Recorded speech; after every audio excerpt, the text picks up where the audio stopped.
Hello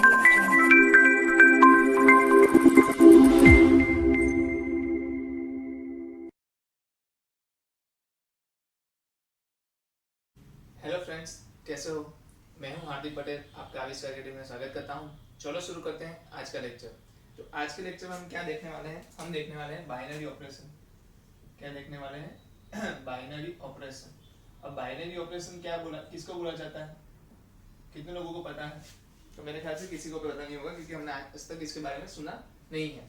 तो binary operation एक function ही है। बाइनरी ऑपरेशन क्या है? एक फंक्शन है। और एक चीज और ध्यान रखो कि बाइनरी जो ऑपरेशन होता है वो किसी एक ही सेट पे होता है। जैसे कि मेरे पास सेट है ए, मेरे पास सेट क्या है? ए। तो अगर मैं इस सेट का क्या निकालू? ए क्रॉस ए। क्या निकालू? ए क्रॉस ए। मतलब ए क्रॉस ए में क्या होगी?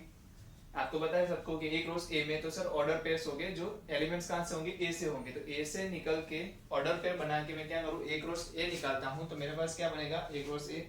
और उसका फंक्शन, मतलब यहां से दो एलिमेंट उठा के ए क्रॉस ए में क्या होंगे? दो दो एलिमेंट्स होंगे, पेयर होगी ना सब।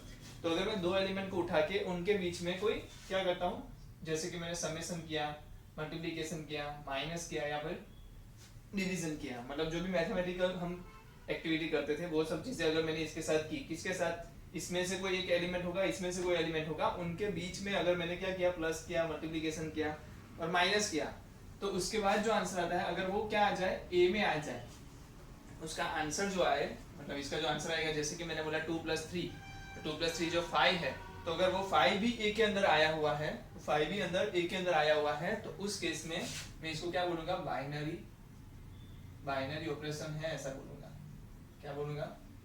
बाइनरी ऑपरेशन है, ऐसा मैं बोलूंगा। तो आपको एक चीज समझ में आ जानी चाहिए कि बाइनरी ऑपरेशन है क्या? It is a function. क्या है वो? फंक्शन है। पहली बात तो ये समझ में आनी चाहिए कि वो फंक्शन है। और फंक्शन है तो एक चीज ये भी है, फंक्शन में क्या होता है? डोमेन होता है, रेंज होती है। तो इसकी डोमेन और रेंज क्या होंगी? कोई बता सकता है? ये क्या हो गया आपका डोमेन, ये क्या हो गया डोमेन, और ये क्या हो गई रेंज। तो कितने लोगों को समझ में आ गया कि भाई अगर मैं बाइनरी ऑपरेशन की बात कर रहा हूँ तो वन काइंड ऑफ फंक्शन की बात कर रहा हूँ, और दूसरी बात फंक्शन का जो डोमेन है वो है ए क्रॉस ए, और रेंज जो है वो क्या है? ए है। मतलब कि ये जो भी बातें होगी वो किसी एक ही सेट के ऊपर होगी, ए के ऊपर, है ना। यहाँ पर एक से ज्यादा सेट है नहीं वैसे। तो अगर मैं पूछूं आपसे, एक सिंपल सी चीजें हैं जो हम डिस्कस करेंगे यहाँ पर, कि फंक्शन डिफाइन है कि नहीं है। फंक्शन डिफाइन है तो हम चेक क्या क्या करेंगे? पहली बात तो ये कि यहाँ से मैं कोई भी वैल्यू ले लूँ, यहाँ से कोई भी वैल्यू ले लूँ, मुझे आंसर मिलना चाहिए। क्यों आंसर मिलना चाहिए? क्योंकि आपको भी पता है कि फंक्शन में किसी भी ऐसे एलिमेंट नहीं है जिसके पास क्या, चलो छोड़ो, हर एक एलिमेंट के, डोमेन के हर एक एलिमेंट के लिए क्या होनी चाहिए? यूनिक इमेज होनी चाहिए। फंक्शन डिफाइन करने के लिए क्या है क्राइटेरिया? कि डोमेन में जितने भी एलिमेंट्स हैं उन सभी के लिए क्या होना चाहिए? रेंज में, मतलब कि को डोमेन के अंदर क्या होना चाहिए? रेंज नहीं बोल सकते इसको, को डोमेन बोलेंगे। क्या बोलेंगे? को डोमेन। तो को डोमेन में क्या होना चाहिए? यूनिक इमेज होनी चाहिए। तो सीधी सी मतलब है, पहली बात तो अगर चेक करना है कि फंक्शन मेरा बाइनरी ऑपरेशन है कि नहीं है, तो उसके लिए बात करनी है तो A cross A for given operation,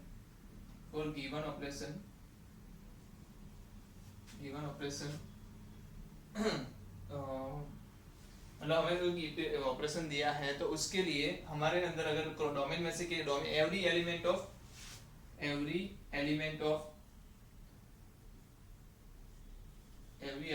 A belongs to A, नहीं होगा A B belongs to A cross A has unique image in A, मतलब कि पहली बात तो फॉर गिवन ऑपरेशन, मतलब जो भी एक ऑपरेशन दिया हो, वो समेशन हो सकता है, मल्टीप्लिकेशन हो सकता है, सब्ट्रैक्शन हो सकता है, या डिवीजन भी हो सकता है। वो सभी ऑपरेशन पे अगर मैं बात करूं, सभी एलिमेंट्स ए क्रॉस ए के एक एलिमेंट को पकड़ के बात करूं, तो उसके पास क्या होनी चाहिए? यूनिक इमेज होनी चाहिए। किसके अंदर? ए के अंदर। और ये कोई नई बात नहीं है, हमने फंक्शन में ये चीज पढ़ी है, तो ये कोई चीज हम नहीं सीख रहे, बट ये चेक करने का तरीका है कि मेरा फंक्शन बाइनरी ऑपरेशन है या नहीं है। चलो दूसरी एक अगर बात करूं तो यूनिक इमेज, इसको ध्यान देना। यूनिक इमेज, ऐसा ना हो कि यहाँ से कोई एक चीज के लिए आंसर दो मिलते हो, है ना। कि मैंने यहाँ से अगर बात कर ली, चलो आएगा तो मैं बताऊंगा, तो जल्दी मत करो, बट ये कंडीशन चेक करो। कंडीशन चेक क्या करनी है कि इसका जो आंसर है वो ए के अंदर होना चाहिए, पहली बात तो, और एक ही के लिए दो आंसर्स नहीं होने चाहिए। मतलब एक ही पेयर के लिए जब मैं ऑपरेशन करता हूँ तो मुझे दो दो आंसर ना मिलते हो, है ना। तो ये चीज ध्यान रखना कि जो भी मैं यहाँ पर करूंगा वो उसका आंसर ए में होना चाहिए, और दूसरी बात इमेज भी कैसी होनी चाहिए, यूनिक होनी चाहिए। ठीक है, जल्दी से पहले इतना बेसिक सा नोट डाउन कर लो। और उसको हम डिनोट कैसे करते हैं, तो बहुत सारे तरीके हैं डिनोट करने के। अगर मैं बताऊँ ऑपरेशन को डिनोट करने का तरीका क्या है, तो एक दूसरी बात, अगर हम लिखते हैं इमेज ऑफ ए बी, तो इसको हम ऐसे भी लिख सकते हैं ए एफ बी, ऐसे भी लिख सकते हैं ए स्टार बी, ऐसे भी लिख सकते हैं ए बी। मतलब तरीका कोई भी हो सकता है, आपको अलग अलग तरीके से याद रखना है। ए प्लस बी, अगर मैं समेशन कर रहा हूँ तो ए प्लस बी लिखूंगा, मैं मल्टीप्लिकेशन कर रहा हूँ तो ए क्रॉस बी लिखूंगा अपने तरीके से। तो image of A B, image of A B मतलब अगर कोई डोमेन में से कोई एक एलिमेंट है ए बी, डोमेन क्या है ए क्रॉस ए, तो हमेशा ऑर्डर पेयर आपका क्या होगा, डोमेन होगा, कोई सिंगल एलिमेंट नहीं होगा, ऑर्डर पेयर होगी आपकी। तो ऑर्डर पेयर आपका हमेशा डोमेन में से एलिमेंट होगा, तो उसके लिए तो मतलब आपके पास दो वैल्यू होगी, तो दो वैल्यू के बीच में जो भी आपको बोला जाए वो आपको करना है, या उसका एलसीएम हो सकता है, या उसका एचसीएफ हो सकता है, या उन दोनों का मल्टीप्लिकेशन हो सकता है, कुछ भी आपको दिया होगा एज ए कंडीशन, तो उसको फॉलो करना है और उसका आंसर आपको चेक करना है कि ए के अंदर आ रहा है कि नहीं आ रहा है। अगर आ रहा है तो आप बोलोगे कि बाइनरी ऑपरेशन है, अगर नहीं आ रहा है तो बोलोगे नॉट अ बाइनरी ऑपरेशन। ठीक है, तो पहले जल्दी से ये लिख लो, चलो वीडियो पॉज करो और ये जल्दी से लिख लो।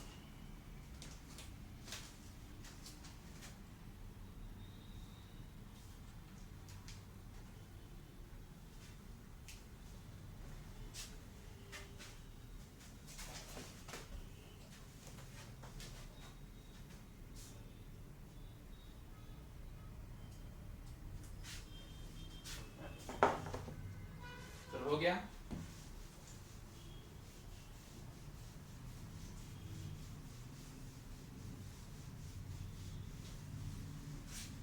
चलो अब जो मैं बात बता रहा हूँ ध्यान से सुनना।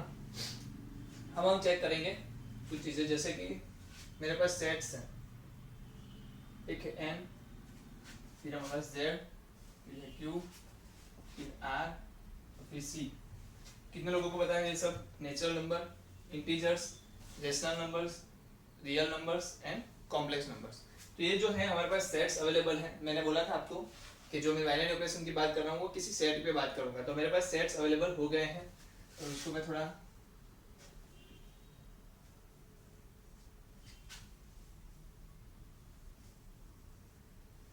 ठीक है, तो हमारे पास सेट भी रेडी है।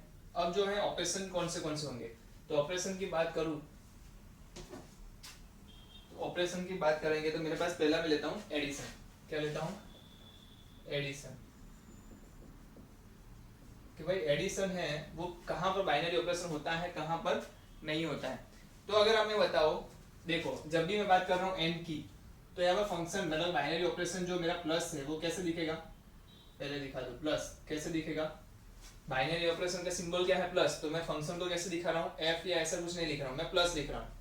और वो डोमेन क्या है? तो आपको पता है n क्रॉस n से लेके n तक। तो ये फंक्शन को दिखाने का तरीका जो हम लिखते थे ना f a to b, तो हम यहाँ पे क्या लिख रहे हैं? Plus n cross n to n, है ना। और z क्या है? तो मैं z की बात करूँ तो ये आएगा z क्रॉस z से लेके z। फिर मैं इधर जाऊँ तो क्या बोलूंगा? q क्रॉस q से q। वैसे ही मैं क्या बोलूंगा? r क्रॉस r से r। और यहाँ पर क्या बोलूंगा? c क्रॉस c से c। तो ये लिखने का तरीका है, आपको समझ में आ गया होगा कि कैसे मैं लिखूंगा। ओके, अब मैं बात कर रहा हूँ कि अगर मैं नंबर नेचुरल नंबर में से कोई वैल्यू लेता हूँ, दूसरा भी नेचुरल नंबर से कोई वैल्यू ले रहा हूँ और उन दोनों का सम करता हूँ। अब आप आ जाओ 8वीं 9वीं में आ जाओ, आप कहाँ आ जाओ? 8वीं 9वीं में आ जाओ, जहाँ पर हम बात कराया करते थे कि अगर मेरे पास एडिशन करना है कोई दो नंबर का, अगर दोनों नंबर नेचुरल नंबर है और उनका मैं एडिशन करता हूँ, जो नंबर आंसर मिलेगा, जो आंसर मिलेगा वो कहाँ पर होगा? नेचुरल नंबर में होगा या कहीं और पे होगा, या फिर नेचुरल नंबर में से कहीं बाहर होगा। तो आपको पता है क्या होता है? नेचुरल नंबर में ही होता है। इसका मतलब ये बाइनरी ऑपरेशन है ना, है बाइनरी ऑपरेशन है। क्यों है? क्योंकि अगर मैं n क्रॉस n में से मतलब कोई भी पेयर ले लूं, जैसे कि 1 3 ले लो, तो 1 3 में ले लो 1 + 3 = 4। 4 बिलोंग्स टू क्या है? n है कि नहीं? अगर मैं ले लूं 1 + 3, मतलब कि यहाँ से मैंने क्या लिया? 1 3 लिया, उन दोनों के बीच में क्या किया? तो ऐड किया, समेशन, और आंसर क्या मिला? 4। तो वो कहाँ आता है? n के अंदर आ रहा है। इसका मतलब कि बाइनरी ऑपरेशन n के ऊपर तो है, और जो ज्यादातर केस में तो क्या होता है, जो एन पे होता है ना automatically Z Q R C में भी हो ही जाता है। ज्यादातर केस में 99% केस में तो क्या होगा कि यहाँ भी हो ही जाएगा, क्योंकि आपको पता है कि अगर मैं दो वैल्यू जेड में से लेता हूँ, मैं दो वैल्यू जेड में से लेता हूँ, मतलब कि दो इंटीजर्स लेता हूँ और उन दोनों का सम करता हूँ, आंसर क्या मिलेगा, हमेशा इंटीजर मिलने वाला है। अगर दो रेशनल नंबर्स ले लूँ, मतलब कि दो रेशनल नंबर का मैं सम करूंगा, आंसर क्या मिलेगा, रेशनल नंबर ही मिलेगा। और अगर मैं दो रियल नंबर ले लूँ तो आंसर क्या मिलेगा, रियल नंबर। दो कॉम्प्लेक्स नंबर ले लूँ तो आंसर क्या मिलेगा, कॉम्प्लेक्स नंबर। समझ में आ रहा है ना।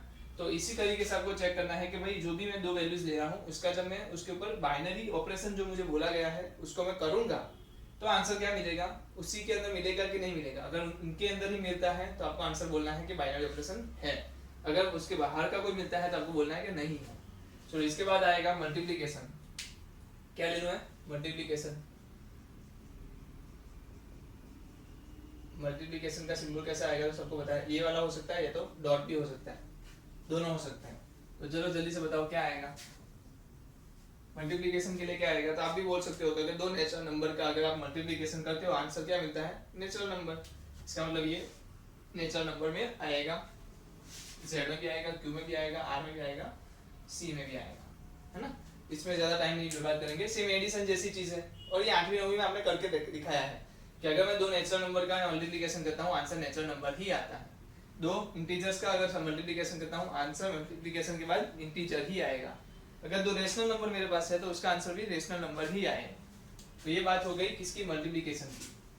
अब मैं बात करूंगा किसकी, सब्ट्रैक्शन की। तो सब्ट्रैक्शन की बात करो, बताओ सब्ट्रैक्शन बताओ। सब्ट्रैक्शन की बात करें तो अगर मुझे बताओ मैं दो नंबर का सब्ट्रैक्शन करता हूँ नेचुरल नंबर से लेके, क्या करता हूँ, दो नेचुरल नंबर का अगर सब्ट्रैक्शन करता हूँ तो आंसर क्या मिलेगा, क्या हमेशा नेचुरल नंबर मिलेगा। क्या ऐसा होगा कि कभी कभी नेचुरल नंबर ना मिलता हो, कुछ और मिलता हो। यस मिलता है ना, क्यों, क्योंकि आप अगर डिफाइन कर दो, अगर मैं ले रहा हूँ 1 3 belongs to n cross n, for 1 3 belongs to n cross n, मतलब n क्रॉस n के अंदर होगा 1 3, क्यों, क्योंकि 1 भी नेचुरल नंबर 3 भी नेचुरल नंबर। हाँ तो 1 3 belongs to n cross n minus is equal to 1 minus 3 equal minus 2 which does not belongs to n। मतलब कि अगर 1 3 में लेता हूँ कहाँ का, n क्रॉस n में से, तो आंसर जो मेरा आएगा माइनस का, वो क्या आ रहा है 1 minus 3 is equal to minus 2, जो नेचुरल नंबर में आता नहीं है। और मैंने कल ही बताया था कि अगर वैल्यू कहीं एक पे भी गलत हो जाए वो पूरी वैल्यू गलत दिखाएगा। अगर वो सच साबित करना हो तो हमें हर जगह पे करना पड़ता है, पर जब गलत साबित करना हो तो सिर्फ एक जगह पे बता दो। यहाँ एक जगह पे भी गलत हो गया तो मैं इसको क्या बोलूंगा, बाइनरी ऑपरेशन नहीं है। क्या बोलूंगा, बाइनरी ऑपरेशन नहीं है। कहाँ पर नहीं है, n क्रॉस n से n में नहीं है। अगर वो जो z क्रॉस z से z में है, क्या अगर दो इंटीजर वैल्यूज की अगर मैं सब्ट्रैक्शन करूं तो आंसर क्या मिलता है, दो इंटीजर वैल्यू का सब्ट्रैक्शन करो तो आंसर क्या मिलेगा। आप भी बोल सकते हो कि सर इंटीजर ही मिलेगा, है ना। दो इंटीजर वैल्यूज का सब्ट्रैक्शन क्या देता है, हमें इंटीजर ही देता है। तो इसका मतलब कि z क्रॉस z से z में डन, बाइनरी ऑपरेशन है। मतलब अगर मैं इसमें से दो वैल्यू ले लूं -2 और 3 ले लूं, क्या चलो ले लो -2 3 belongs to z cross z, okay. तो अगर -2 -3 is equal to -5 belongs to z, मतलब जो आंसर आ रहा है वो कहाँ आ रहा है, z में ही आ रहा है। तो इस केस में मैं क्या बोलूंगा कि भाई हाँ जो z पे है ऑन z, अगर मुझे पूछा जाए बाइनरी ऑपरेशन है क्या सब्ट्रैक्शन, तो मैं बोलूंगा हाँ। तो सब्ट्रैक्शन जो है वो कहाँ पर नहीं है, सिर्फ नेचुरल नंबर पे बाइनरी ऑपरेशन नहीं है, अदरवाइज z में, q में, r में और c में है। क्या है, उस चारों केस में बाइनरी ऑपरेशन है, जबकि ये केस में बाइनरी ऑपरेशन नहीं है। तो ये याद रखना बहुत काम की चीज है कि सब्ट्रैक्शन कहाँ पर बाइनरी ऑपरेशन नहीं होता है, ठीक है। चलो नेक्स्ट ले ले, नेक्स्ट आएगा डिवीजन। डिवीजन, चलो ये को बता सकता डिवीजन में क्या होगा। तो पहली बात नेचुरल नंबर तो आ नहीं सकता। अगर मैंने ले लिया कोई पेयर, चलो 2 3 ले ली, 2 3 belongs to n cross n, है कि नहीं। 2 3 n क्रॉस n में आएगी कि नहीं आएगी, आएगी। अगर मैं इसका क्या लेता हूँ सब्ट्रैक्शन, तो आंसर क्या मिलेगा 2/3। क्या आंसर मिलेगा 2/3 which does not belongs to n। तो इसका सिंपल मतलब क्या होता है कि बाइनरी ऑपरेशन नहीं है। इसका सिंपल मतलब क्या होता है, बाइनरी ऑपरेशन नहीं है। कहां पर, n में।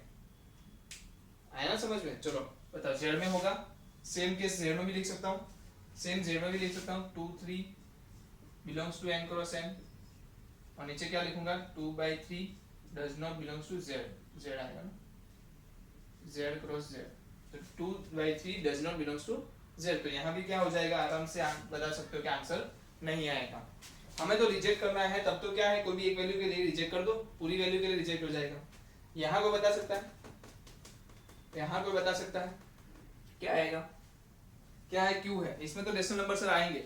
सर इसमें ये करने गए 2 3 अगर मैंने ले लिया बिलोंग्स टू क्यू और उसका मैंने क्या कर लिया, डिवीजन कर लिया, तो मुझे आंसर क्यू में मिलेगा। बट अगर मैं पूछूं, आप आंसर ले रहे हो 2 0, क्या ले रहे हो 2 0, जो क्यू क्रॉस क्यू में है। कितने लोग मानते हैं कि 2 0 क्यू क्रॉस क्यू में है, मानते हैं ना। 2 0 कहाँ आता है, क्यू क्रॉस क्यू में आता है। तो अगर मैं बात करूं 2 डिवाइड बाई 0, समेशन डिवीजन क्या बता रहा है, 2 डिवाइड बाई 0 क्या डिफाइन है, तो आप क्या बोलोगे, नॉट डिफाइन। अगर ये नॉट डिफाइन है तो डज नॉट बिलोंग्स टू क्या आ जाएगा, क्यू। अगर ये नॉट डिफाइन है तो डज नॉट बिलोंग्स टू क्या आ जाएगा, क्यू। इसका मतलब कि जब भी मेरे पास दूसरा एलिमेंट अगर 0 हो गया ना, उस सभी केस में मेरे पास जो क्यू में आंसर आना चाहिए था वो क्यू में आंसर आएगा नहीं। अगर क्यू में आंसर नहीं आ रहा है तो आपको बोलना पड़ेगा कि ये क्या नहीं है, बाइनरी ऑपरेशन नहीं है। और यही चीजें आप यहाँ भी रिपीट कर सकते हो, 2 0 लेके 2/0 यहाँ भी नहीं होगी, और 2 0 लेके यहाँ भी ले सकते हो, जहाँ यहाँ भी नहीं होगी। तो कहने का मतलब जो डिवीजन है वो कहीं पे भी बाइनरी ऑपरेशन दे नहीं रहा आपको, है ना। एडिशन है, सब जगह सब बाइनरी ऑपरेशन देता है। मल्टीप्लिकेशन सब जगह बाइनरी ऑपरेशन देता है। सब्ट्रैक्शन n को छोड़ के सब जगह पर बाइनरी ऑपरेशन देता है। डिवीजन जो है वो कहीं पे भी आपको बाइनरी ऑपरेशन देता नहीं है। तो ये जो बेसिक थे, जो हमने आज तक पढ़ के रखे थे, एडिशन, मल्टीप्लिकेशन, सब्ट्रैक्शन, डिवीजन, वो सब ऐसे चीजें थी जो हमने आज तक पढ़ के रखी है और उसी के बेस पे हम चीजें करते भी आए हैं आज तक। तो देखना ये था कि इनमें से कितने ऐसे हैं जो बाइनरी ऑपरेशन करते हैं, कितने ऐसे हैं जो बाइनरी ऑपरेशन नहीं देते हैं, कौन से सेट पे देते हैं, कौन से सेट पे नहीं देते हैं, सब चीजें यहाँ पर पता चल रही है। तो जल्दी से नोट डाउन कर लो, तो हम आगे उसके बाद क्वेश्चंस पे जाएंगे जो एक्सरसाइज में दिया है। तो जल्दी से इसको नोट डाउन कर लो।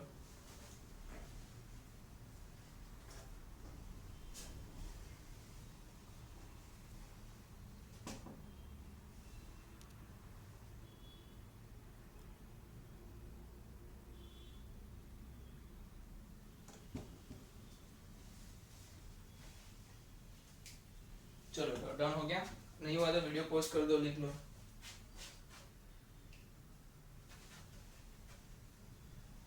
ठीक है, मैं स्टेटमेंट नहीं लिखवा रहा हूँ, आपको ये हमेशा टेबल देख लेना है रिवीजन करने के टाइम, कि जहाँ पर आपको पता चल जाएगा कि भाई आपका कौन से भी बाइनरी ऑपरेशन हो रहा है, एडिशन कहाँ कहाँ हो रहा है, मल्टीप्लिकेशन कहाँ कहाँ हो रहा है, सब चीजें आपको पता चल जाएगी।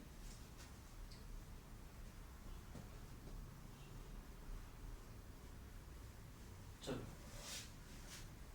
तो कुछ ले लेते हैं एग्जांपल्स। आपकी बुक में देख लो, एक्सरसाइज नंबर 1.4 ओपन करो। एक्सरसाइज नंबर 1.4 में पहला क्या है, सब्ट्रैक्शन। देखो क्या बोल रहा है, डिटरमाइन वेदर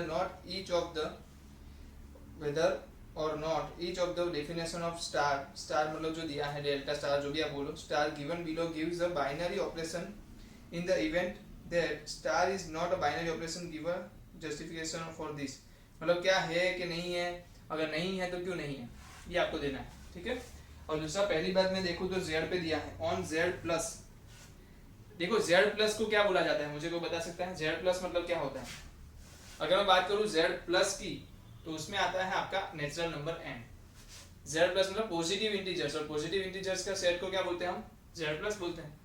तो जेड प्लस में क्या आएगा, पॉजिटिव इंटीजर वाला। तो सब्ट्रैक्शन दिया है a star b is equal to, देखो ये जो स्टार है ना, वो सिर्फ आपको फंक्शन का एक सिंबॉलिक दिया है कि भाई स्टार है, बट उसका इफेक्ट क्या होता है ना, वो तो इक्वल टू के बाद दिया है। उसका इफेक्ट क्या हो रहा है, a माइनस बी हो रहा है, मतलब कि सब्ट्रैक्शन है। और सब्ट्रैक्शन के लिए हमने चेक किया था, क्या था, n के लिए था कि नहीं था, n के लिए था कि नहीं था, नहीं था ना बाइनरी ऑपरेशन। तो पहला क्या आएगा, नहीं है। सेकंड में क्या है, मल्टीप्लिकेशन होता है। दूसरे में क्या है, अगर ध्यान से देखो, तीसरे में क्या है, ab स्क्वायर, मतलब वो हुआ क्या एग्जैक्टली देखो तो वो भी मल्टीप्लिकेशन ही हुआ ना। तो तीसरा भी ऑटोमेटिकली आप बोल सकते हो कि भाई क्या है, होता है। अब देखो मोड में a माइनस बी दिया है, मोड में क्या दिया है, a माइनस बी दिया है। तो इसको मैं ले लेता हूँ, चलो जल्दी से उसको मैं ले लेता हूँ। चलो सो ऑन जेड प्लस, नीचे से लिखते हैं, on Z plus star is equal to mod a minus B, है ना। तो तो यहाँ पर हमें क्या करना है कि आपकी वैल्यू जो होगी वो कहाँ से z प्लस में होगी। फॉर एवरी वैल्यू f या एलिमेंट लिख सकते हो, element of z cross z, for every value of z cross z, every element of z cross z A B, मतलब क्या होगा, every element of z cross z A B has a unique image, has a unique image in Z, so we can say Z है ना, Z plus we can say the given operator बोल सकते हो या फिर operation बोल सकते हो, given operation is binary operation because of modulus function is always positive and, आपको एक चीज पता है ना कि मॉड्यूलस फंक्शन का आंसर जो होता है वो कैसा होता है, हमेशा पॉजिटिव होता है। तो ये आंसर का भी आप ले लो, इसका आंसर क्या आएगा, पॉजिटिव ही आएगा। एंड इसके साथ एन ऐड करो, and subtraction of integers gives an integer,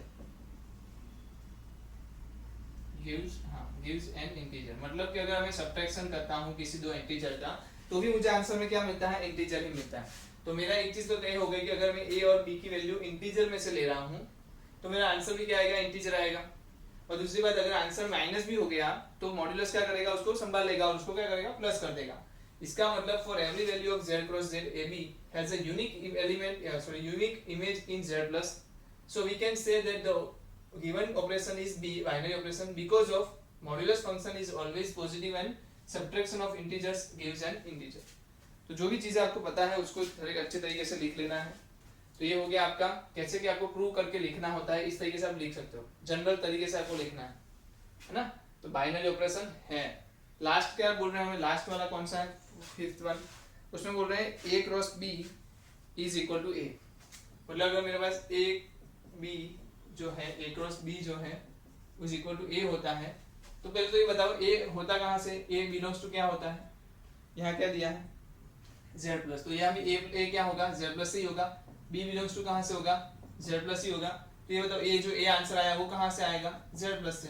तो इसका मतलब z plus cross z plus से आंसर कहाँ तक जा रहा है, z प्लस पे। तो आंसर क्या हो जाएगा, सिंपली बताओ मुझे क्या हो जाएगा, बाइनरी ऑपरेशन है। इसके बाहर तो आंसर जाने नहीं वाला, क्योंकि a जो है पहले से हमने लिया ही कहाँ से, z प्लस से लिया है, तो आंसर भी z प्लस में ही देगा ना। इसका सीधा मतलब तो रहता है कि z प्लस में ही आंसर आएगा। तो आपका जो आंसर होने वाला है हमेशा बाइनरी ऑपरेशन होने वाला है। तो जल्दी से इसको लिख लो, जल्दी से इसको लिख लो। क्या कर सकते हैं ये चारों एग्जांपल्स, पांचों एग्जांपल सॉरी, तो आपको ये घर से लिखना रहेगा। चलो बढ़े आगे। अब लिखो total number of binary operation. क्या लिखोगे, टॉपिक का नाम लिखो total number of binary operation.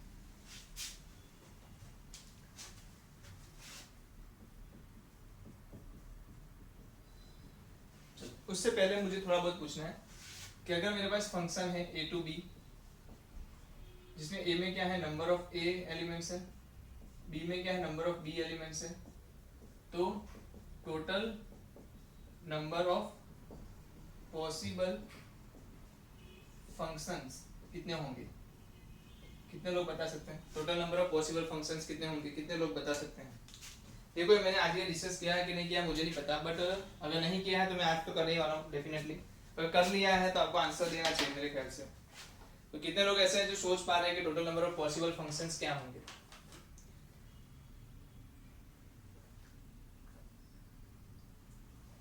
बताइए, नहीं समझ में आ रहा, चलो करते हैं, कोई दिक्कत नहीं, हमें नहीं आ रहा तो कहाँ जाएंगे। चलो पहले मैं एक बात कर लूँ, मैं यहाँ पर क्या करता हूँ, दो इससे अच्छे समझ में आ जाएगा एरो डायग्राम से। सपोज करो कि मेरे पास कितने एलिमेंट्स हैं, ए में कितने एलिमेंट्स हैं, नंबर ऑफ ए, मतलब 1 2 3 4 से लेके नंबर ऑफ ए जितने भी दिए हों इतने। बी में कितने एलिमेंट है, तो ये 1 2 क्या होगा 1 2 से लेके नंबर ऑफ बी। ठीक है, फंक्शन डिफाइन हो, फंक्शन की कंडीशन क्या है, फंक्शन की कंडीशन ये है कि ये जो इंसान है वो एक से ज्यादा एलिमेंट नहीं ले सकता इधर से, है ना, कोई एक एलिमेंट यहाँ से ले सकता है, मतलब इसके पास यूनिक इमेज होनी चाहिए। बट ऐसा जरूरी नहीं है ना कि दो लोग एक यूनिक इमेज नहीं ले सकते, ये दोनों की वन आंसर हो सकता है कि नहीं हो सकता, 1 1 और 2 1 हो सकता है कि नहीं हो सकता, फंक्शन में हो सकता है। इसका मतलब कि 1 के लिए आंसर 1 हो सकता है, 2 के लिए भी आंसर 1 हो सकता है। ये 1 चाहे तो 1 भी ले सकता था, 2 भी ले सकता था, एन ऑफ बी में से कुछ भी ले सकता था, है ना, तो भी वो फंक्शन कहलाता, कोई दिक्कत नहीं। बट होता कितनी बार, सिर्फ एक बार। इसका मतलब कि अगर मैं बात करूं नंबर ऑफ ए, कितनी बार ये 1 जो है वो इसमें से कितने एलिमेंट्स में से कोई में एक सिलेक्ट कर सकता है, सिलेक्ट करना है हमें, तो कितने लोगों में से कोई को सिलेक्ट करेगा, नंबर ऑफ बी में से सिलेक्ट करेगा, तो 1 के लिए क्या आएगा, नंबर ऑफ बी। अगर इसमें से नंबर ऑफ बी में से किसी एक को सिलेक्ट कर लिया, ठीक है, फिर जब 2 पे मैं बात करूंगा तो 2 के लिए भी क्या ऑप्शन बचेंगे, तो 2 भी क्या कर सकता है, ये एन ऑफ बी में से किसी को भी सिलेक्ट कर सकता है, कोई दिक्कत नहीं, इसने जो सिलेक्ट किया है उसको भी कर सकता है और उसके अलावा भी कर सकता है। तो ये सेकंड है उसके लिए भी क्या आएगा, नंबर ऑफ बी। थर्ड है उसके लिए भी क्या आएगा, नंबर ऑफ बी। ऐसे ही जब मैं नंबर ऑफ ए की बात करूंगा तो वो भी क्या बोलेगा, मैं नंबर ऑफ बी में से कोई भी ले सकता हूँ। और जब आप इन सबको क्या करते हो, ऑर्डर भी मैटर कर रहा है, सब मैटर कर रहा है, तो इस सबको क्या करना पड़ेगा, मल्टीप्लीकेशन करना पड़ेगा। तो टोटल नंबर ऑफ जो पॉसिबल है आपके पास फंक्शन वो क्या आएंगे, number of B raise to number of A. क्यों नंबर ऑफ ए, क्योंकि नंबर ऑफ बी का मल्टीप्लीकेशन कितनी बार हो रहा है, तो क्या number of A times. Number of B का मल्टीप्लीकेशन कितनी बार हो रहा है, नंबर ऑफ ए टाइम्स। तो इसका सीधा मतलब ये होता है कि आपके पास जो आंसर आने वाला है number of B raise to number of A आने वाला है। अगर फंक्शन आपका क्या है a3 a to b है तो आंसर क्या आएगा, number of B raise to number of A. अब यहाँ पर क्या है, बाइनरी ऑपरेशन की बात करूं तो बाइनरी ऑपरेशन कैसा होता है, ए क्रॉस ए से क्या होता है, ए होता है, ए क्रॉस से ए से क्या होता है, ए होता है, ये तो आपको पता है ना, बाइनरी ऑपरेशन ऐसा होता है। और नंबर ऑफ ए आपको दिया है n, नंबर ऑफ ए आपको क्या दे दिया है, सपोज ए दे दिया है, तो आपका आंसर क्या होगा, तो क्या आपका आंसर होगा, पहले तो इसका आंसर बताओ क्या होगा, तो number of A cross A raise to, sorry गलत होगी, number of A raise to आएगा ना, ये पीछे वाला जो होता है अंदर आएगा नीचे, और उसके रेज टू क्या आएगा, नंबर ऑफ ए क्रॉस ए। चलो कितने लोगों को ये समझ में आया, कहां से लिखा मैंने, यहाँ से, पीछे वाली चीज जो है वो अंदर आ गई और जो ऊपर वाली चीज है वो ए क्रॉस ए इधर से इधर लिया, है ना। अब नंबर ऑफ ए तो हमें पता है n होता है, जो बात है यहाँ पर ए क्रॉस ए, तो आपको पता है सबको, number of A cross A क्या होता है, number of A into number of A. इसका मतलब n into n is equal to n raise to n square, n raise to n square. तो अगर आपको किसी ने कभी पूछ लिया कि भाई total number of binary operation कितने पॉसिबल है, तो वो आंसर क्या आएगा, n raise to n square. बहुत खतरनाक तरीके से इसको स्टार मार्क कर लेना, गुजकेट में लिए बहुत इंपॉर्टेंट है। वैसे आपको जेडब्ल्यू में इसके बारे में ज्यादा पूछा नहीं जाता, बाइनरी ऑपरेशन नहीं पूछा जाता, मैं तो बोलूंगा। तो ये जो भी है हम बोर्ड के लिए कर रहे हैं, हम गुजकेट के लिए कर रहे हैं, और गुजकेट में ऐसे क्वेश्चंस पूछने के चांसेस ज्यादा हैं क्योंकि आपके बोर्ड की बुक में दिया नहीं है ना, number of possible binary operation. तो क्या आ रहा है, n raise to n square. चलो जल्दी से लिख लो, total number of possible binary operation.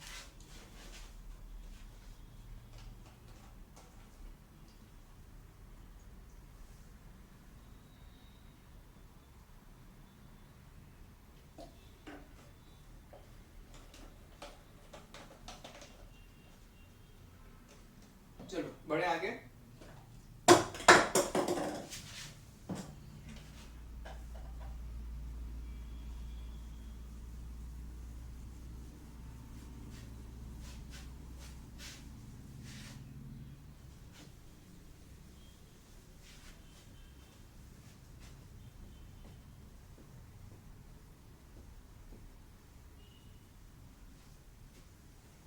चलो अब कौन से पे आ जाते हैं, अब है कुछ प्रॉपर्टीज, ठीक है, कुछ प्रॉपर्टीज हैं 2-3, उसके बारे में बात करेंगे। तो प्रॉपर्टी है मेरे पास, वो है कॉम्पिटिटिव, आप अपनी बुक में भी देख सकते हो, उसकी डेफिनेशन देख सकते हो, definition number 11। A binary operation star on the set X is called commutative if A star B is equal to B star A। मतलब कि मेरे पास कम्यूटेटिव प्रॉपर्टी यूज करनी है, कम्यूटेटिविटी,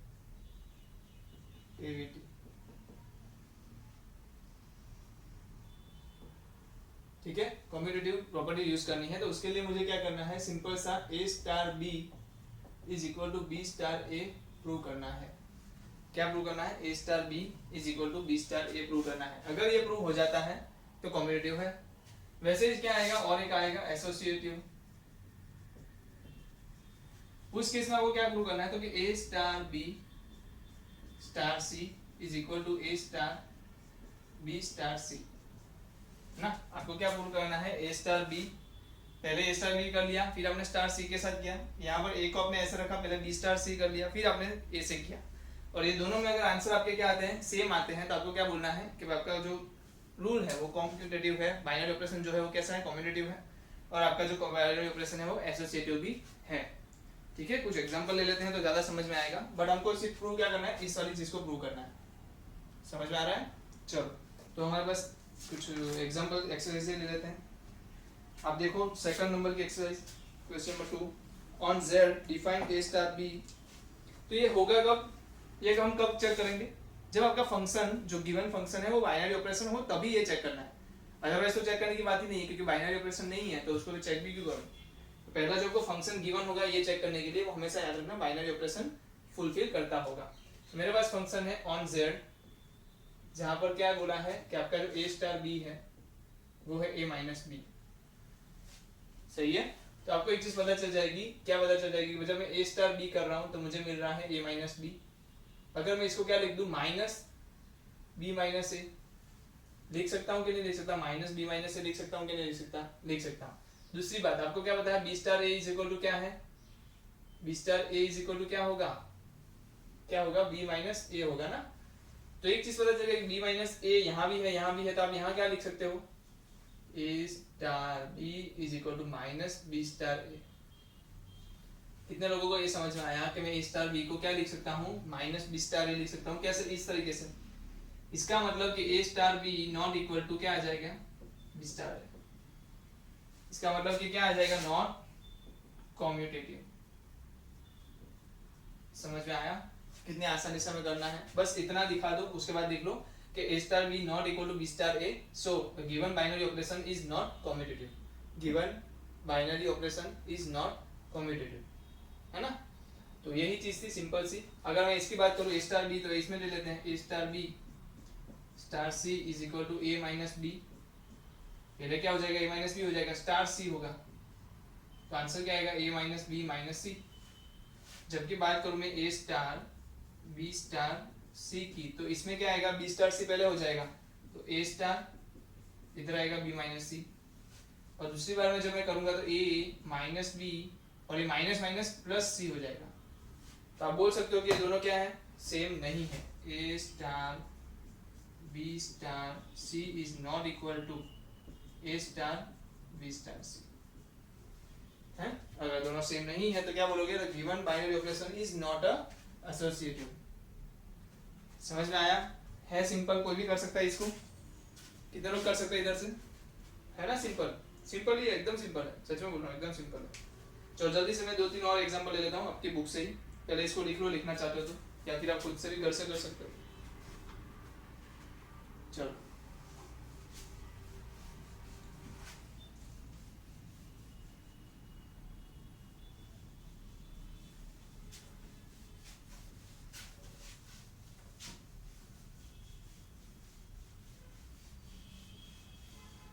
चलो अब क्या देखेंगे, आगे देख लेते हैं क्या है हमारे पास।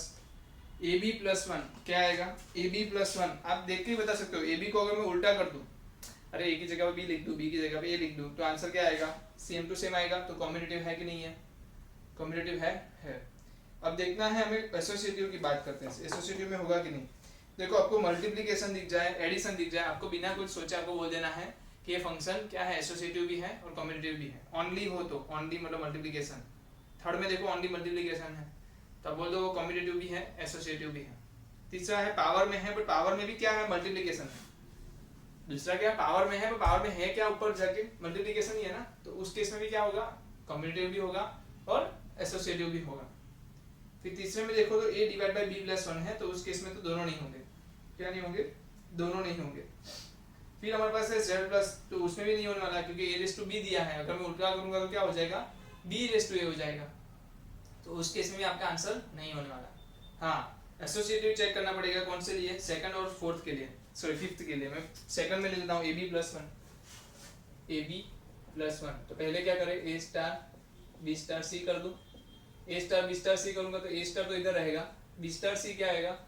bc प्लस 1, और a स्टार bc प्लस 1 तो क्या होगा? a ब्रैकेट में bc प्लस 1 प्लस 1। कितने लोगों को समझ में आया? इसका और इसका मल्टीप्लीकेशन प्लस 1 है ना। चलो यहाँ देखते हैं, a star b star c क्या आएगा? तो a स्टार b पहले है तो इसका क्या मैं लिख दूं? ab प्लस 1 स्टार क्या आएगा? c। कितने लोगों को समझ में आ रहा है? मैं फास्ट कर रहा हूँ थोड़ा, आ रहा है ना समझ में? डायरेक्टली यहाँ से देखो कि इनका और इनका मल्टीप्लीकेशन करना था, तो मैंने पहले इनका b और c का क्या किया? bc प्लस 1 कर दिया। फिर ये एक चीज हो गई, ये एक वैल्यू हो गई, इनका और इनका मल्टीप्लीकेशन प्लस 1। यहाँ देखो ab दो एलिमेंट्स हैं, दोनों का मल्टीप्लीकेशन प्लस 1। अब दो एलिमेंट हो गए, तो अब दो एलिमेंट का क्या होगा? पहले तो मल्टीप्लीकेशन प्लस 1। इसका आंसर क्या आएगा? abc प्लस 1 प्लस a, जो 1 से मल्टीप्लाई होगा वो a आएगा। यहाँ पर क्या आएगा? abc तो आ जाएगा, प्लस 1 भी आ जाएगा, प्लस इसके साथ मल्टीप्लीकेशन में क्या आएगा? c। सो यहाँ पर आपको पता चलता है कि नॉट एसोसिएटिव है ना, नॉट एसोसिएटिव। समझ में आया? चलो दूसरा हमारे पास था a रेस टू b, या क्या था? a रेस टू b था ना, a raise to b। a star b क्या दिया आपको? a रेस टू b दिया है। इस केस में क्या होगा? तो पहले मैं देख लेता हूँ, a star b star c, तो क्या मिलेगा? a star b raise to c मिलेगा, यही मिलेगा ना। b स्टार c क्या मिलेगा? इससे देखने जाए तो b रेस टू c मिलेगा। अब मैं इसका आंसर निकाल तो क्या मिलेगा? a raise to b raise to c, क्योंकि a star b raise to c है तो क्या मिलेगा? a raise to b raise to c मिलेगा। चलो जल्दी से बताओ, a स्टार b क्या आएगा? को बता सके तो, और स्टार c। तो a स्टार b क्या आएगा? a raise to b star c करूं तो आंसर क्या मिलेगा? a raise to b raise to c। तो ये पूरे का रेस टू c आएगा ना, a रेस टू b का पूरे का रेस टू c आएगा। यहाँ भी पूरे का ही था बट a था इसलिए चल गया। तो इसका आंसर तो क्या हो गया? a रेस टू bc हो गया, और ये क्या है? a raise to b raise to c है। तो क्या दोनों सेम है? नहीं है ना। तो अगर दोनों सेम नहीं है तो इसको भी मैं क्या बोल दूं? Not associative. तो कितने लोगों को समझ में आ गया कि कॉम्बिनेटिव कैसे चेक करते हैं और एसोसिएटिव कैसे चेक करते हैं? है ना, आसान है। आसान है तो सही है। चलो अब एक सिंपल सा क्वेश्चन पूछ लेता हूँ, टोटल नंबर ऑफ पॉसिबल, जल्दी से आंसर देना, possible binary operation on star 1 2 3, मतलब सेट दिया है मुझे 1 2 3, तो उसके ऊपर total number of possible binary operation कितने हो सकते हैं?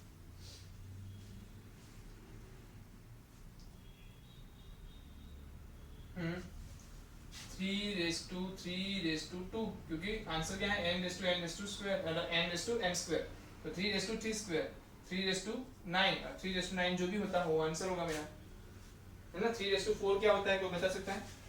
3 रेस टू 4, 3 रेस टू 3 क्या होता है? चलो बताओ। 729 नहीं, 3 रेस टू तो 27 होता है ना। 3 रेस टू 9 क्या होगा? तो कोई बता 3 रेस टू 4 क्या होगा? 81। 3 raise to 1 3 raise to 1 81 into 81 into 3। Answer निकालना हो तो क्या कर सकते हैं? 81 का स्क्वायर कितने लोगों को करना आता है? कैसे करते हैं स्क्वायर? तो 8 का स्क्वायर 64 लिखते हैं, 1 का स्क्वायर 01 लिखते हैं, और इनका मल्टीप्लिकेशन 2 इंटू 8 इंटू 1 क्या आएगा? 16, तो उसको बीच में लिखते हैं। अब आंसर क्या आएगा? 16561। ओके। और दूसरी बात क्या करें? और क्या मल्टीप्लाई 3 का आंसर बताओ। 3 6 into 3 8 raise to 1, 5 into 3 6 raise to 1 6 19 683, तो ये आपका आंसर आएगा। टोटल नंबर ऑफ पॉसिबल जो बाइनरी ऑपरेशन है वो कितने होंगे? तो भाई 19683। तो स्क्वायर करना आपको आना चाहिए, बहुत सिंपल सी चीज है। तो ऐसे total number of possible binary operation भी अगर पूछ ले कभी तो क्या आप कर सकते हो? कर सकते हो ना। चलो जल्दी से लिख लो इसको, जल्दी से लिख लो। चलो हो गया।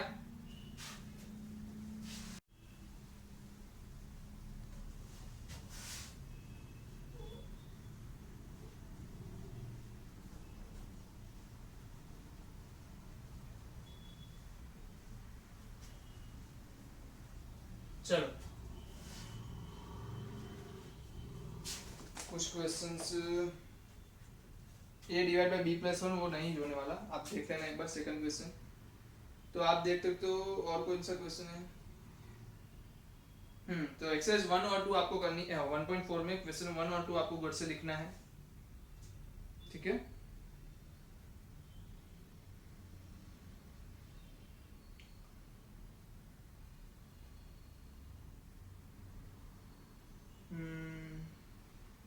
सेवंथ क्वेश्चन देख लो, क्वेश्चन नंबर 7 देख लेना, वो आपको घर से करना है खुद से। 9 देख लो, question number 9, let star B a binary operation on set Q of rational numbers as follows. तो आपको उस सभी के लिए 6 और 6 के लिए क्यू पे आपको चेक करना है। कहाँ चेक करना है? क्यू पे बाइनरी ऑपरेशन होते हैं कि नहीं है ना। तो क्वेश्चन नंबर 9 मतलब 1 2 7 9 and 12 and 30। Okay, question number 1 2 7 9 homework क्या हो गया आपका? क्वेश्चन नंबर 1 2 7 9 12 30 जो हमने आज तक पढ़ा उसके ऊपर दिया। तो ये चीजें हैं, बहुत सिंपल है, करोगे तो आपको ऐसा लगेगा क्या कर रहे हैं, बट अक्सर बच्चे इसमें बोर्ड में गलतियां करते हैं। बोर्ड में इसको डिफिकल्ट चैप्टर समझ टॉपिक समझ लेते हैं और उसको अटेम्प्ट भी नहीं करते कुछ लोग। तो मैं नहीं चाहता कि आपके साथ ऐसा कुछ हो। एक्सरसाइज की जो भी नोट बनाओ सही से बनाओ, कि जब भी आप पढ़ो तो उसको समझ में आ पाए। मैंने जो आपको शॉर्ट कंसेप्ट समझाया है, क्या कंसेप्ट समझाया स्टार्टिंग में जो समझाया था, ए क्रॉस ए से ए पे जाता है वो वाली चीज। तो ये फंक्शन है, ऐसे इसको ट्रीट करो। और मैं अगर एक फंक्शन आपको दूं, चलो ये दिमाग में आया है तो मैं आपको दे देता हूँ। मेरे पास फंक्शन है A star B is equal to under root में ए बी, ठीक है। और मेरा आंसर कहाँ से कहाँ है बता देता हूँ मैं आपको, आर प्लस आर पे ऑन आर, मतलब मेरा सेट आर है, मतलब कि मेरा जो फंक्शन है स्टार वो कहाँ से कहाँ है, आर क्रॉस आर से लेके आर तक है। और मुझे आंसर किसका निकालना है? अंडर रूट ए बी निकालना है। तो क्या आंसर मिलेगा? आंसर मिलेगा, कितने लोग बताएंगे मिलेगा कि नहीं मिलेगा? तो आप बताओगे सर नहीं मिलेगा। अगर ए बी में मैं वैल्यू क्या ले लेता हूँ, माइनस ले लेता हूँ, -1 3, तो आंसर में क्या आएगा? -3 आएगा। और इसका रियल नंबर तो कभी निकलता नहीं, इसका आंसर क्या आने वाला है? -3 आएगा ना। अरे इसका स्टार -1 3 करूंगा तो -1 × 3 उसका अंडर रूट, क्या आंसर आएगा? अंडर रूट में -3, तो डज नॉट बिलोंग्स टू क्या आ जाएगा? आर आ जाएगा। तो इसका मतलब कि ये कहाँ नहीं है, बाइनरी ऑपरेशन नहीं है। स्क्वायर रूट जो है आपका वो कहाँ पे बाइनरी ऑपरेशन नहीं होता? आर पे नहीं होता। चलो इसको भी मैंने हटा दिया, सी क्रॉस सी ले लिया। क्या ले लिया? सी क्रॉस सी से सी ले लिया। चलो अब बताओ होगा कि नहीं। अब तो सर आप बोलोगे -3 कहाँ पर है? बिलोंग्स टू सी है कि नहीं है? ओके है। तो अब मुझे बताओ आंसर कहाँ मिलेगा, अब बताओ।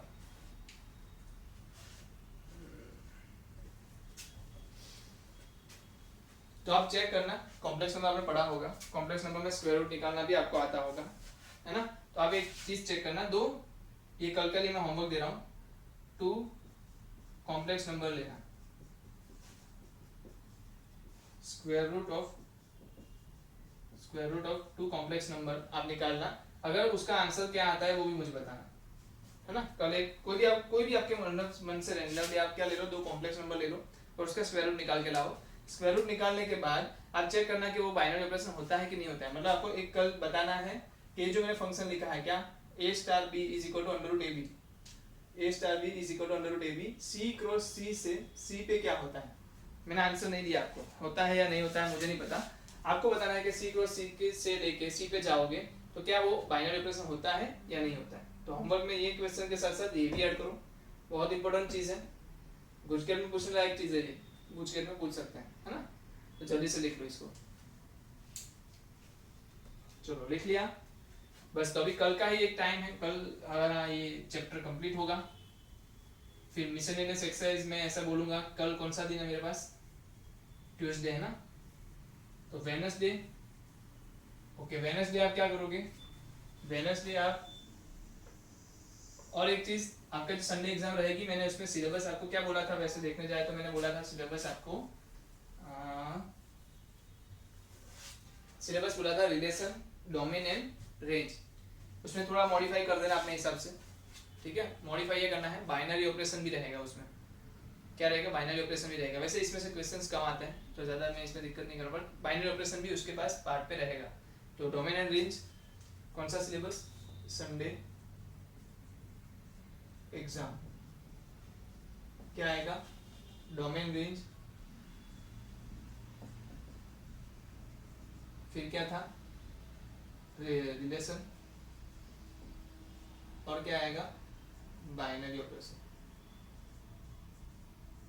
ठीक है, तीनों हमारे टॉपिक रहेंगे, इसके ऊपर हमारी एग्जाम रहेगी। और दूसरी बात, वेडनेसडे मतलब कि कल हमारा एक लेक्चर आएगा, कल हमारे पास है वेडनेसडे, वेडनेसडे आपका लेक्चर आएगा, थर्सडे आपका लेक्चर नहीं होगा। थर्सडे में आपको एक काम दे रहा हूँ, थर्सडे आपको क्या काम दे रहा हूँ कि आपको मिसलेनियस एक्सरसाइज कर लेनी है। क्या कर लेनी है, मिसलेनियस एक्सरसाइज कर लेनी है। और मिसलेनियस एक्सरसाइज करने के बाद जो भी डाउट्स आते हैं ना, आप मुझे सेंड करोगे। क्या करोगे, सेंड करोगे, कब तक, टिल फ्राइडे मॉर्निंग 8 AM, ठीक है। आज सुबह 8 बजे तक मुझे क्या करोगे, सेंड डाउट्स फ्रॉम मिसलेनियस। ठीक है, मिसलेनियस एक्सरसाइज जो है, कल आपका ये चैप्टर कंप्लीट होगा, फिर आपकी मिसलेनियस एक्सरसाइज बाकी रहेगी। तो कल वेडनेसडे है, आपका एक्सरसाइज कंप्लीट। थर्सडे आपको मैं पूरा दिन दे रहा हूँ, उसमें आप मिसलेनियस एक्सरसाइज सोल्व करो। मिसलेनियस एक्सरसाइज सोल्व करने के बाद आप क्या करो, फ्राइडे मॉर्निंग 8 AM तक मुझे डाउट सेंड करो। तो मैं उस दिन का लेक्चर जो होगा उसमें वो डाउट सॉल्विंग होगा। क्या होगा, डाउट सॉल्विंग होगा। तो आप कोई भी डाउट भेज सकते हो, मिसलेनियस एक्सरसाइज में से भेजो, ऐसा जरूरी नहीं है। कोई और डाउट हो तो भी भेज सकते हो, मैं सभी डाउट्स को उस दिन रिकॉर्डेड लेक्चर में आपके सामने पेश करूंगा। तो हो सकता है कि आपके डाउट्स तो आपको सॉल्व करने को मिले ही, पर दूसरे के भी डाउट्स हो, शायद आपने देखे भी ना हो, वैसे भी डाउट्स आपको वहां पर सॉल्व करके मिल जाएंगे। तो जल्दी से ये चीज का ध्यान रखना कि आप मुझे क्या करोगे, सेंड करोगे डाउट्स सुबह 8 बजे तक। कौन से दिन, फ्राइडे। तो फ्राइडे में जो हमारा लेक्चर रहेगा वो क्या रहेगा, डाउट सॉल्विंग रहेगा। और उस दिन मेरा लेक्चर चैप्टर जो फंक्शन है वो पूरा का पूरा खत्म है ना। जरूर पड़ा डाउट ज्यादा होंगे तो हम दूसरे दिन भी थोड़े ले लेंगे, सैटरडे के दिन भी हम थोड़े एग्जाम्पल्स ले लेंगे, बट अगर खत्म हो जाता है तो ये चैप्टर हमारा खत्म होता है। नेक्स्ट वीक से, अगले मंडे से मैं क्या करने वाला हूँ, इनवर्स ट्रिग्नोमेट्री फंक्शन शुरू करने वाला हूँ।